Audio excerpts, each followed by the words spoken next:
দিন আমার বেঁচে থাকার কথা ছিল, মৃত্যু থেকে অনেক কাছে ছিলাম।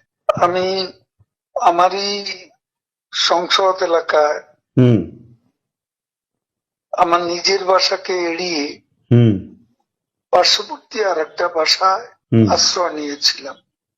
বেশ। তখন চারদিক থেকে মিছিল আসছিল এবং এটা আসলে ছিল প্রধানমন্ত্রী গণভবন কেন্দ্রিক, এবং এটা আমরা অবাক হলাম যে সংসদ এলাকাতেও এটা ছড়িয়ে পড়ে এবং একটা লুটপাটের যে লুম্পেন স্টাইলের কতগুলো ঘটনা ঘটে এবং সেখানে বিভিন্ন ধরনের লোক আসে এবং এদের মধ্যে বেশিরভাগই মনে হয়েছে এটা কোন রাজনৈতিক অভ্যুত্থান, এটা লুটপাটের অভ্যুত্থান। না, একটা কথা জিজ্ঞাসা করি, সে তো আমরা তখন সেটা দেখলাম এবং মাননীয় প্রধানমন্ত্রীকেও যে বাসাতে ছিলাম তারা সে বাসাতেও হামলা করে। আচ্ছা।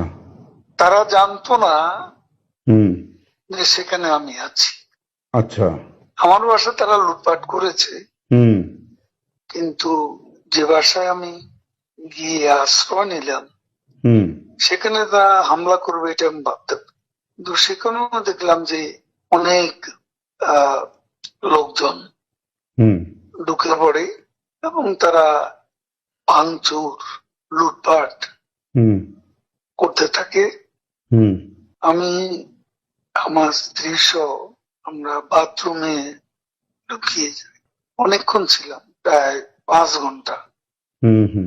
তারপর একটা পর্যায়ে এরা তো ওই বাথরুমের ভিতর সেখানেও কমোড বেসিন এগুলো তো লুটপাট করেছে সব জায়গায়। সেগুলোর লোভে প্রথমত তাদেরকে আমার ওয়াইফ সেই বাথরুমের মুখে দাঁড়িয়ে বারবার বলছিল যে আমি অসুস্থ,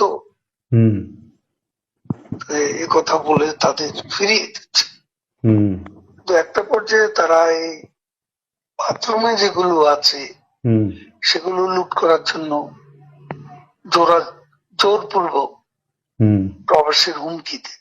তো সে সময় আমার ওয়াইফ জিজ্ঞেস করে যে কি করবো, খুলে দাও যা হবে। তারপরে 7-8